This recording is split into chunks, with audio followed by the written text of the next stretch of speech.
Hello बच्चों, welcome to rocket study classes. आज reasoning का जो हम टॉपिक पढ़ेंगे बेटा वो पढ़ेंगे नंबर एनालॉजी पार्ट सेकंड, है ना। पहली क्लास जो नंबर एनालॉजी हमने पढ़ा था उसमें हमने पढ़ लिया था कि नंबर एनालॉजी होता क्या है। पहले हमने पढ़ा था एनालॉजी क्या होता है, एनालॉजी से कैसे क्वेश्चन आएगा। फिर एनालॉजी का मीनिंग जब हमने समझा कि भाई एनालॉजी होता है, एनालॉजी है जिसको सदृशता भी बोलते हैं, कि बेटा जो रिलेशन फर्स्ट टर्म का सेकंड के साथ है वो रिलेशन हमें थर्ड टर्म का फोर्थ के साथ बताना है, उसको हम एनालॉजी कहेंगे। फिर बाबू हमने पढ़ा कि एनालॉजी है वो तीन टाइप से है, number analogy, alphabet analogy and GK और जीएस के बेस पर एनालॉजी।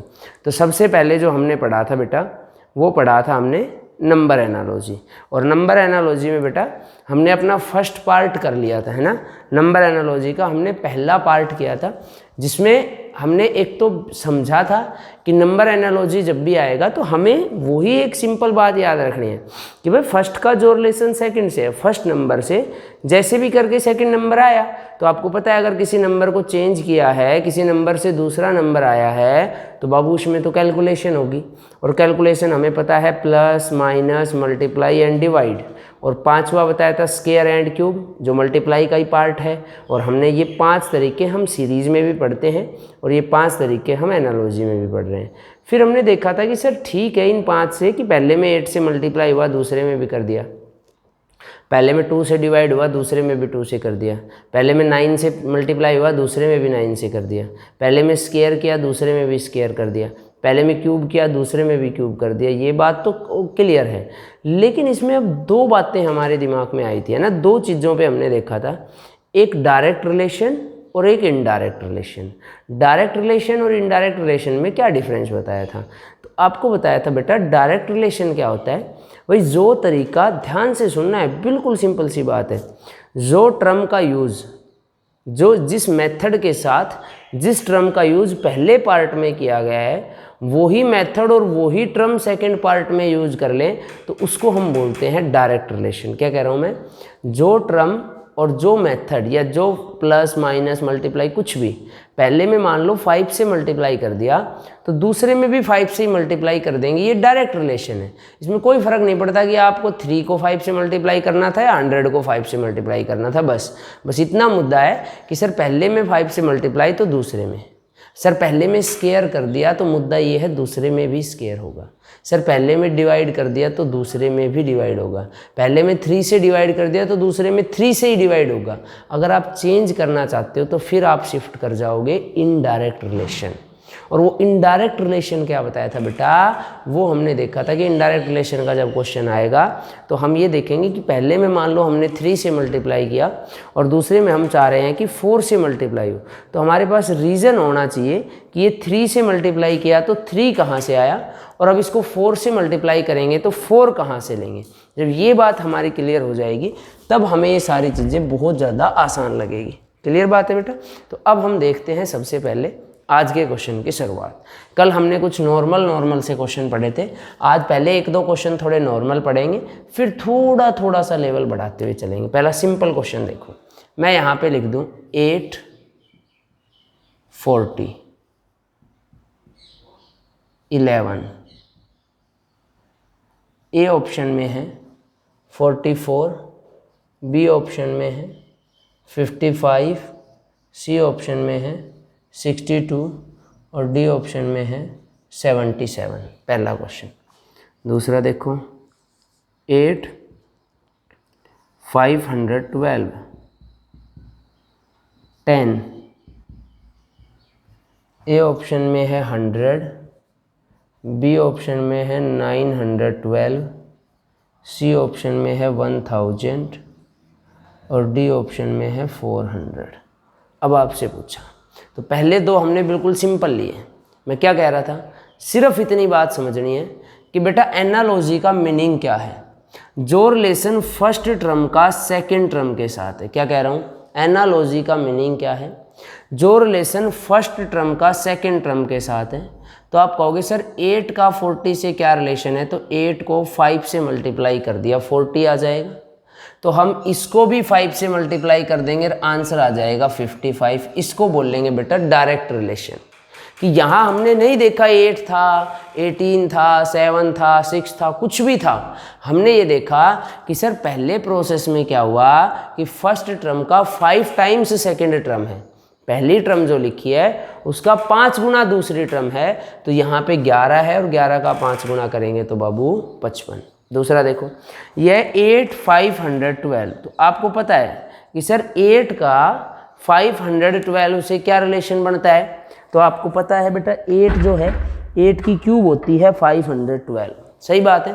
8 जो है उसकी क्यूब है 512, तो यहाँ पे 10 है और 10 की अगर हम क्यूब करेंगे तो आंसर आ जाएगा 1000। आई बात समझ में। तो इसको हम बोल लेंगे डायरेक्ट रिलेशन कि सर पहले में 5 से मल्टीप्लाई किया, दूसरे में भी 5 से कर दिया। सर पहले में क्यूब किया तो दूसरे में भी क्यूब कर दिया। आई बात समझ में। एक तो हमारे पास है ये तो हो गया डायरेक्ट रिलेशन। अब हम देखते हैं दूसरा एक क्वेश्चन इनडायरेक्ट रिलेशन का, ताकि हमें बात अच्छे से समझ में आए। जैसे मैंने यहाँ पे लिखा 763, आगे लिखा 11, ये टर्म क्या आएगी? ए ऑप्शन में है 143, बी ऑप्शन में है 121, सी ऑप्शन में है 148 और डी ऑप्शन में है 100। ठीक, एक और लिखता हूँ 649, 8, नेक्स्ट टर्म क्या है? ए ऑप्शन में है 91, बी ऑप्शन में है 81, सी ऑप्शन में है 64 और डी ऑप्शन में है 121।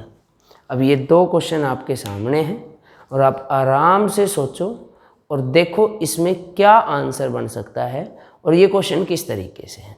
मेरे बाबू सबसे पहला काम क्या है, इधर मैं लिख देता हूँ, इधर दोबारा देख लो बेटा। दो बातें हैं, एक वर्ड है एनालॉजी।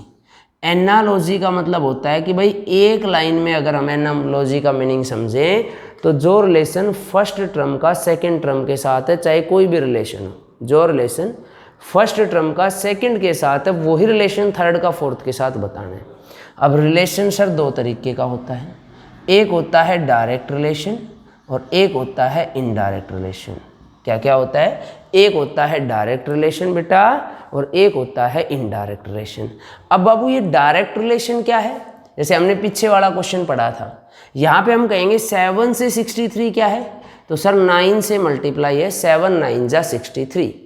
अगर मैं यहाँ पे 9 से मल्टीप्लाई कर दूँ और ऑप्शन में कहीं आपको 99 दिख जाए तो किसी से पूछने की और बताने की ज़रूरत ही नहीं है, 99 आंसर आ जाएगा, मुद्दा ही खत्म हो जाएगा, है ना। इसको बोलेंगे डायरेक्ट रिलेशन कि पहले में 9 से मल्टीप्लाई था, चाहे यहाँ 7 हो, यहाँ 17 होता, यहाँ 16 होता, कुछ भी होता, आप देखते 7 से 63 पे आए तो 9 से मल्टीप्लाई है और यहाँ अगर 9 से मल्टीप्लाई है तो आगे भी 9 से मल्टीप्लाई कर देंगे। इसको बोलते हैं डायरेक्ट रिलेशन।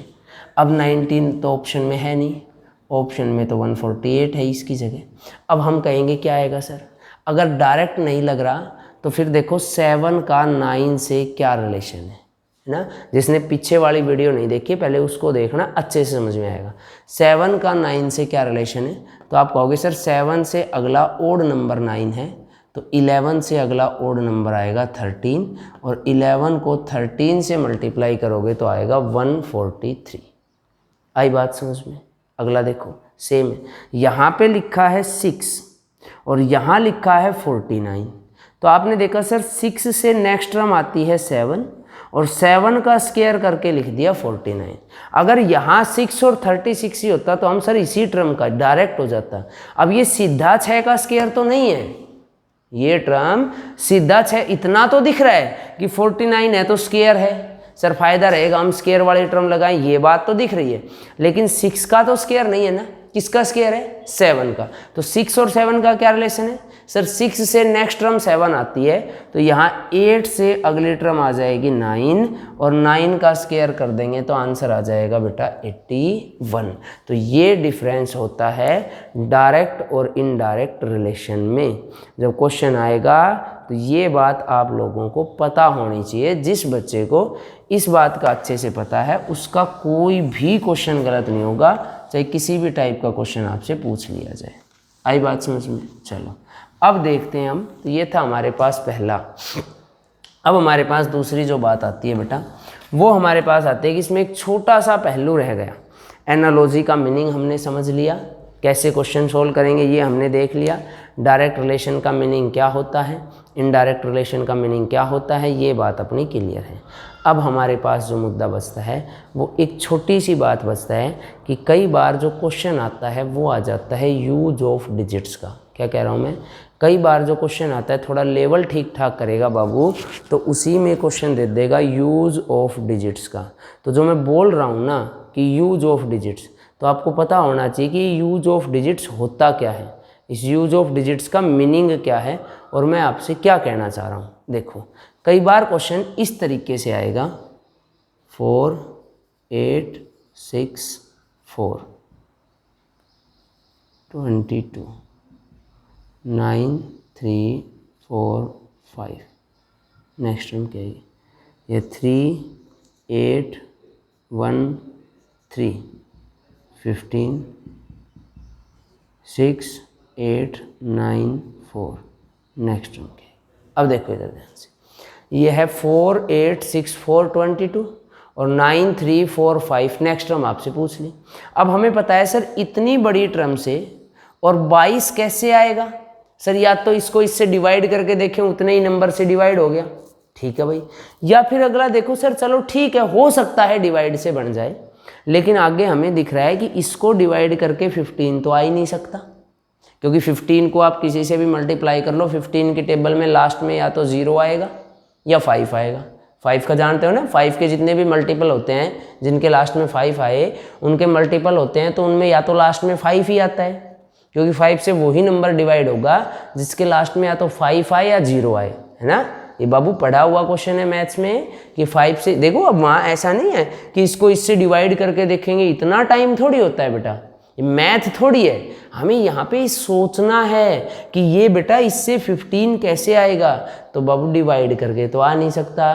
ना ये 15 की क्यूब लिखी, ना ये 15 का स्क्वायर लिखा, तो हम कहेंगे सर ये है यूज ऑफ डिजिट्स, मतलब अंकों का इस्तेमाल। देखो इसको हम कहेंगे ये है 4 + 8 + 6 + 4, सारे डिजिट्स को प्लस कर दिया। 8 और 4 12 और 6 18 और 4 22, और जो रिजल्ट आया वो आया 22। तो अब आगे वाले में भी क्या करेंगे, सारे डिजिट्स का सम कर देंगे, सारे डिजिट्स को प्लस कर देंगे, और प्लस करेंगे तो 9 और 3 12, 12 और 4 16 और 5 21। तो इसका आंसर क्या आ गया बेटा 21। नेक्स्ट देखो अब सेम है 8 + 3 + 1 + 3, तो कितना आ गया 15। तो यहाँ करेंगे 6 + 8 + 9 + 4, तो कितना आ जाएगा बेटा 27। आई बात समझ में? एक बार फिर देखो, जैसे मैं कह दूँ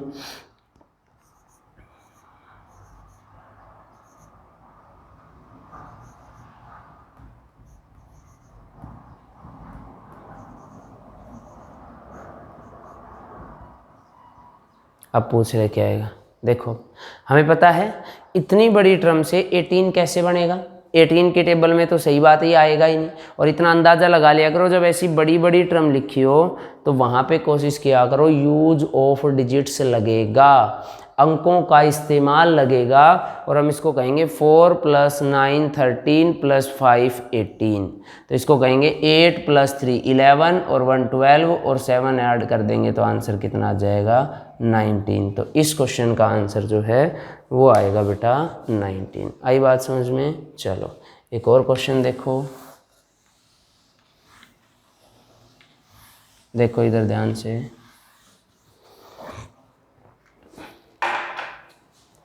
थोड़ा सा और लेवल बढ़ाते हैं।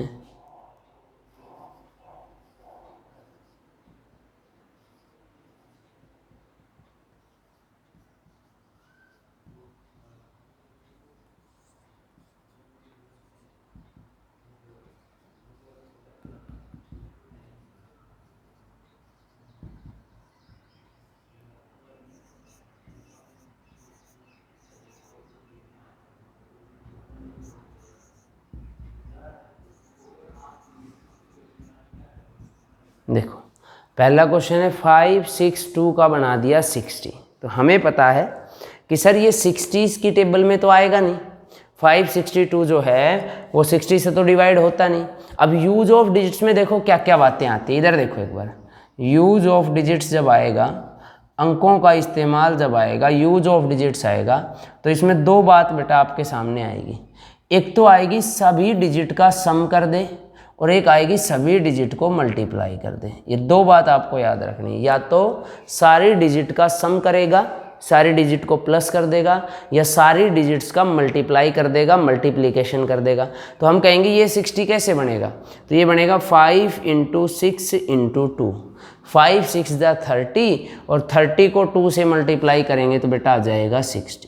सही बात है। अब अगले को करेंगे 8 × 4 × 3, तो 8 4 जा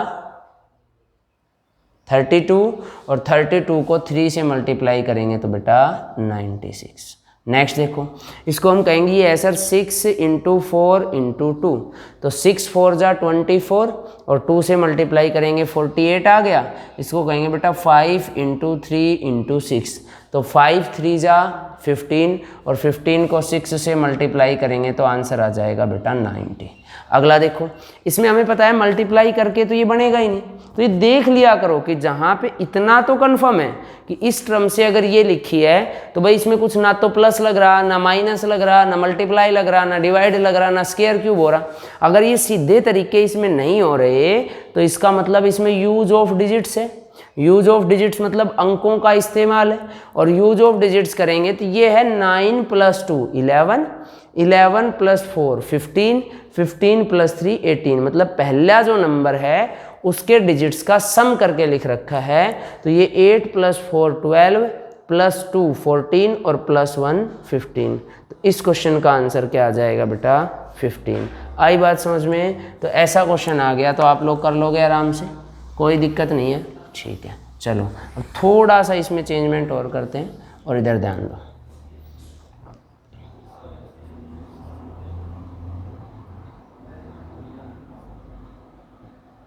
नहीं, चलो इससे पहले एक आसान लिखते हैं ताकि आप आराम से समझो। देखो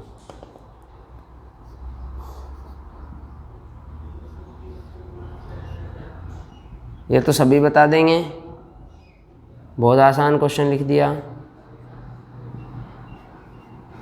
ये भी सारे बता देंगे।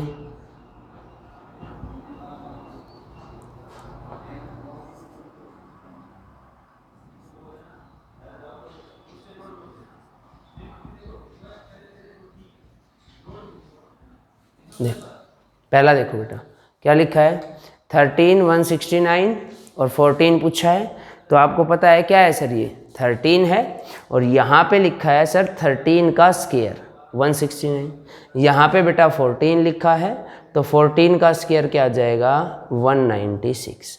तो पहले क्वेश्चन का आंसर आएगा 196। दूसरा देखो, यहाँ बेटा 21 लिखा है, यहाँ 21 का स्क्वायर है 441, यहाँ पे बेटा 23 लिखा है, तो 23 का स्क्वायर आ जाएगा 529। अगला हमने देखा 67 से 42।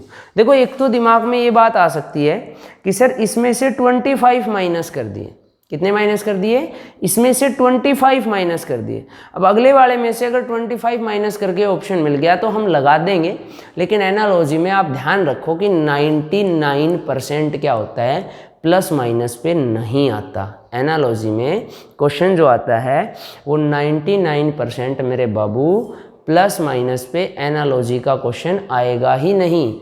और प्लस माइनस पे अगर एनालॉजी का क्वेश्चन नहीं आएगा तो हम कहेंगे सर 42 कैसे बन सकता है, तो 6 को 7 से मल्टीप्लाई कर दिया, 6 7 जा 42, तो यहाँ 5 को 4 से मल्टीप्लाई कर देंगे तो इसी क्वेश्चन का आंसर क्या आ जाएगा 20।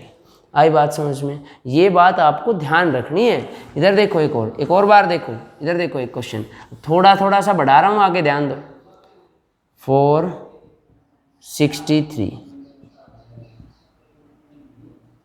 7 नेक्स्ट टर्म के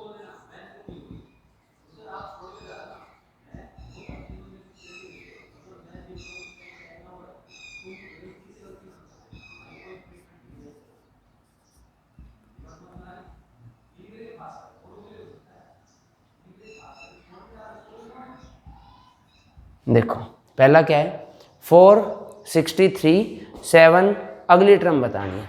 अब हमें पता है ये लिखा है 4 से 63, तो यहाँ नंबर क्या लिखा है 4, और यहाँ पे है बाबू अब 63 कैसे बनेगा 4 से, तो देखो 63 के आसपास 4 में क्या बनता है, अगर मैं इसी को ऐसे लिख देता, इधर देखो ऐसे लिख देता 4, 64 और 7, नेक्स्ट टर्म पूछ लेता तो सारे बता देते सर ये 4 की क्यूब है, तो यहाँ पे 7 की क्यूब आ जाएगी 343। सेम बात है बेटा, ये 4 है और ये है 4 की क्यूब -1।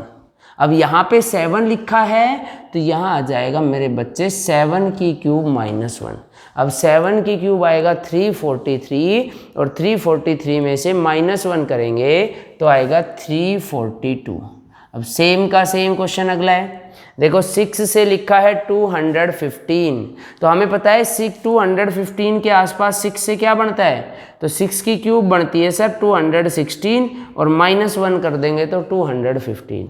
अब यहाँ पहले ही 8 लिखा है तो 8 की क्यूब करेंगे 512, 8 की क्यूब कितनी है 512 और उसमें से -1 कर देंगे तो आ जाएगा 511। आई बात समझ में। अगला देखो यहाँ लिखा है 5124, तो ये 5 है और ये है इसकी क्यूब के आसपास, तो इसको कहेंगे 5 की क्यूब -1, और यहाँ पे पहले ही 9 लिखा है तो बेटा यहाँ पे आ जाएगा 9 की क्यूब -1। अब 9 की क्यूब होती है 729 और 1 माइनस करेंगे तो बेटा आएगा 728। तो इजी क्वेश्चन है, मुश्किल नहीं है। ये नहीं कह रहा कि मैं क्वेश्चन मुश्किल है या क्वेश्चन हार्ड है, नहीं, क्वेश्चन बेटा आसान है, बस उसका लेवल आपको समझना है कि इसने क्या क्वेश्चन में लेवल दिया है और क्या चीज़ वो आपसे पूछना चाह रहे हैं। आसान मुश्किल में बस इतना ही डिफरेंस है कि जो डायरेक्ट दे देता है ये 64 तो ये आसान था क्योंकि इसमें एक ही बात लगाई क्यूब, और इसमें 2 बात लगा दी, क्यूब तो कर दिया और क्यूब के साथ उसने -1 और लिख दिया, है ना। क्यूब तो उसने किया ही किया, क्यूब के साथ क्या लिख दिया -1। अब इधर देखो एक और मैं लिखता हूँ 26, 63, 124 और नेक्स्ट टर्म क्या आएगी, ठीक है। तो हम देखेंगे अब 26, 63, 124 और मान लो ऑप्शन और लिख देता हूँ मैं 215, बी ऑप्शन में है 194, सी ऑप्शन में है 341 और डी ऑप्शन में है 511। और आपसे पूछा बताइए क्या आएगा। आप कहोगे सर ये 26 की टेबल में तो कहीं 63 आता नहीं है भाई, अगर इसमें हम कुछ प्लस करेंगे तो हमें दिख रहा है अप्रोक्स ये जो हमारे पास है ये 37 प्लस हो रहा है। अगर यहाँ पे 37 प्लस करेंगे तो ऐसा तो कोई ऑप्शन ही नहीं आ रहा, पहली बात खत्म। इधर देख लो, मुझे देख के बता दो, यहाँ 37 ऐड होंगे, अगर यहाँ 37 ऐड करेंगे तो ऐसा तो ऑप्शन ही नहीं है, पहला मुद्दा खत्म। दूसरा मुद्दा क्या है कि सर 26 को किसी से मल्टीप्लाई करें। अब हमें पता है भाई 26 को किसी से भी मल्टीप्लाई कर लो, 26 की टेबल में कहीं से 63 तो आने से रहा, 63 तो 26 की टेबल में आएगा नहीं, खत्म। अब देखो ये नंबर जो हैं ये क्या किसी स्क्वायर और क्यूब नंबर के आसपास हैं, तो आप कहोगे सर ये है 3 का क्यूब -1, 3 का क्यूब 27 -1 करेंगे 26। ये है सर 4 का क्यूब -1, 4 का क्यूब करेंगे 64 -1 करेंगे 63। ये है सर 5 का क्यूब -1। अब देखो 3 से अगला 4 आ गया तो यहाँ पे 5 से अगला आएगा 6, पहले 6 की क्यूब करेंगे और उसमें से कर देंगे -1, तो 6 की क्यूब आएगी 216 और -1 करेंगे बेटा तो आंसर आएगा 215।